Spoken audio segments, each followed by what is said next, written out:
आप देख रहे हैं द एंगल। मैं हूं आपके साथ दीपाली माथुर। बुलेटिन की शुरुआत करते हैं हेडलाइंस के साथ। कोरोना के बढ़ते मामलों को लेकर मध्य प्रदेश सरकार का बड़ा फैसला। महाराष्ट्र की सीमा को किया सील। छत्तीसगढ़ से भी आने जाने पर लगेगा प्रतिबंध। सूरतगढ़ के दौरे पर पीसीसी अध्यक्ष गोविंद सिंह डोटासरा। उपचुनाव के बाद राजनीतिक नियुक्तियां होने के दिए संकेत। मास्टर भंवरलाल मेघवाल को बताया अपना गुरु। रुकटा के 59वें प्रांतीय अधिवेशन में भाजपा प्रदेश अध्यक्ष सतीश पूनिया ने की स्टेज कट। राज्य सरकार पर साधा निशाना, कहा रिसर्च पर सरकार ने नहीं किया खर्च।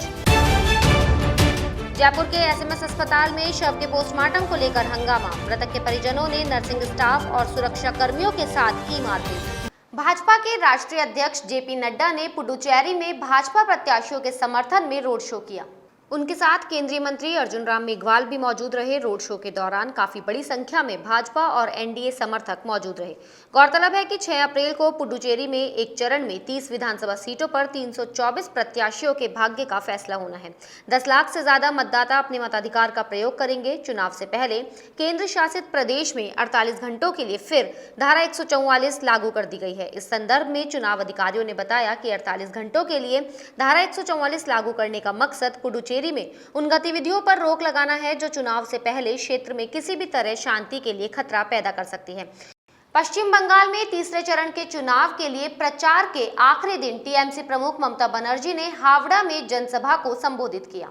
बनर्जी ने कहा कि वे किसानों को पैसा देने के बारे में बड़ी बड़ी बातें कर रहे हैं। मैंने उन्हें सूची भेजी है, वे पैसे क्यों नहीं भेज रहे हैं। यही नहीं, दीदी ने आगे कहा कि गुजराती, यूपी और बिहार से गुंडे लाकर बंगाल पर कब्जा करने की कोशिश कर रहे हैं। हम बंगाल को गुजरात की तरह नहीं बनने देंगे।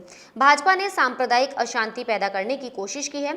ममता ने आगे कहा कि मोदी सिंडिकेट 1 और अमित शाह सिंडिकेट 2 है। वे अभिषेक के घर, सुदीप के घर और स्टालिन की बेटी के घर पर एजेंसियों को भेज रहे हैं। वे पुलिस अधिकारियों को लगातार बदल रहे हैं। गौरतलब है कि राज्य में तीसरे चरण के लिए 3 जिलों की 31 विधानसभा सीटों पर 6 अप्रैल को मतदान होना है। पश्चिम बंगाल में तीसरे चरण की वोटिंग से पहले बीजेपी ने ममता बनर्जी और उनके भतीजे अभिषेक बनर्जी पर आरोप लगाया है। बीजेपी नेता शुभेंदु अधिकारी ने आरोप लगाया कि अभिषेक बनर्जी तस्करी को प्रश्रय देते हैं और उन्हें तस्करी के आरोपी विनय मिश्रा ने 900 करोड़ रुपए दिए हैं। शुभेंदु ने एक प्रेस कॉन्फ्रेंस के दौरान ये आरोप लगाए। इस प्रेस कॉन्फ्रेंस में उनके साथ दिनेश त्रिवेदी और बीजेपी के केंद्रीय सह प्रभारी अरविंद मेनन भी मौजूद रहे।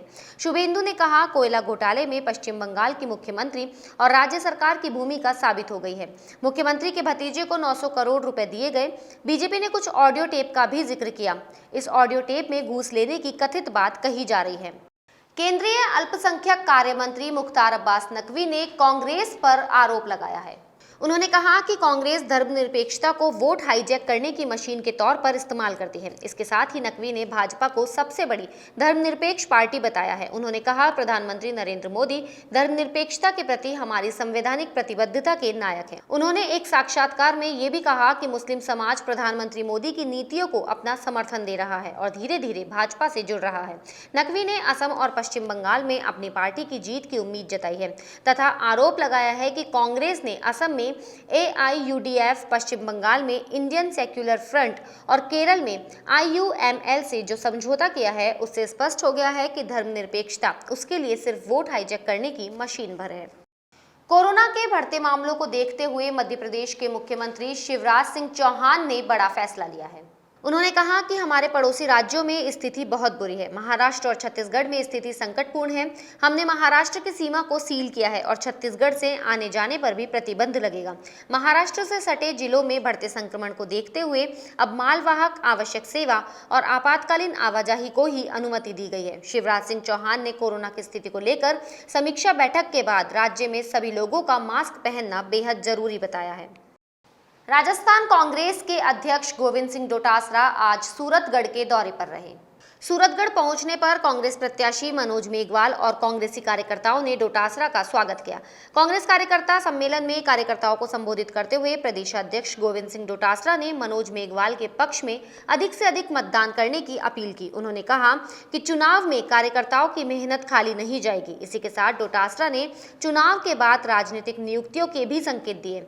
वहीं वल्लभनगर में चुनाव नहीं होने पर डोटासरा ने कहा कि चुनाव आयोग को निष्पक्ष रूप से काम नहीं करने दिया जा रहा है। मोदी सरकार पर निशाना साधते हुए उन्होंने कहा कि वे कॉरपोरेट घरानों के लिए कृषि कानून बिल लाई है। इससे पहले उन्होंने उपचुनाव में कांग्रेस की तैयारियों को लेकर प्रभारी मंत्री और कांग्रेस पदाधिकारियों के साथ चर्चा भी की। राजस्थान भाजपा के प्रदेशाध्यक्ष सतीश पूनिया ने आज रुंगटा के 59वें प्रांतीय अधिवेशन में शिरकत की। पूनिया ने अधिवेशन के लिए सभी को शुभकामनाएं दी। इस दौरान सतीश पूनिया ने 1975 में लगे आपातकाल का जिक्र करते हुए कहा कि यदि उस समय इंदिरा गांधी आपातकाल नहीं लगाती तो इस देश के लोग लोकतंत्र की आजादी का मतलब नहीं जान पाते। राजस्थान विश्वविद्यालय एवं महाविद्यालय शिक्षक संघ के प्रांतीय अधिवेशन में पूनिया ने राजस्थान की गहलोत सरकार पर भी निशाना साधा। उन्होंने कहा कि जब ज्ञान की बात होती है तो रिसर्च एक बड़ा विषय होता है और लगभग 2.5% उस पर खर्चा होता है, लेकिन राजस्थान सरकार ने रिसर्च पर 0.01% ही खर्च किया है। 3 कृषि कानूनों के विरोध में किसान आंदोलन को तेज करने के लिए किसान नेता राकेश टिकैत आज आबू रोड पहुंचे। यहां आमजन को संबोधित करते हुए राकेश टिकैत ने केंद्र सरकार पर जमकर निशाना साधा। टिकैत ने कहा, अब वक्त आ गया है राजाओं और बादशाहों से लड़ाई लड़ने का। उन्होंने कहा, जब संसद ही गूंगी बहरी हो जाए तो सड़कों पर उतरकर आंदोलन करना पड़ता है। उन्होंने कहा कि हमसे हमारी जमीनें छीनकर हमें मजदूर बनाया जा रहा है। वहीं इसके बाद राकेश टिकैत गुजरात पहुंचे, जहां गुजरात सरकार ने उन्हें पालनपुर तक जाने की ही अनुमति दी है। जयपुर के सवाई मानसिंह अस्पताल में शव के पोस्टमार्टम को लेकर मृतक के परिजनों ने जमकर हंगामा किया। दरअसल सवाई मानसिंह अस्पताल के आपातकालीन वार्ड में गंभीर अवस्था में एक मरीज को लाया गया था, लेकिन अस्पताल पहुंचने से पहले ही उसने दम तोड़ दिया और चिकित्सकों ने उसे मृत घोषित कर दिया। ऐसे में जब परिजन शव को ले जाने लगे तो चिकित्सकों ने पोस्टमार्टम करने की बात कही, लेकिन परिजन शव का पोस्टमार्टम करवाने के लिए तैयार नहीं हुए। ऐसे में परिजनों ने समझाया कि अस्पताल के रिकॉर्ड में मरीज का नाम दर्ज हुआ है और हालात ऐसे है कि शव का पोस्टमार्टम करना ही पड़ेगा, लेकिन परिजन तैयार नहीं हुए और वहां मौजूद चिकित्सक और अन्य नर्सिंग स्टाफ के साथ मारपीट पर उतारू हो गए। ऐसे में सुरक्षा के लिए तैनात किए गए गार्ड जब बीच बचाव करने पहुंचे तो परिजनों ने उनके साथ भी मारपीट शुरू कर दी और वार्ड के दरवाजे के कांच भी तोड़ डाले। ऐसे में हालात बिगड़ने पर तुरंत पुलिस को सूचना दी गई और पुलिस अब मामले की जांच कर रही है। बुलेटिन में फिलहाल इतना ही। अगर आपको हमारा वीडियो पसंद आया हो तो हमारे चैनल को लाइक, शेयर और सब्सक्राइब जरूर करें।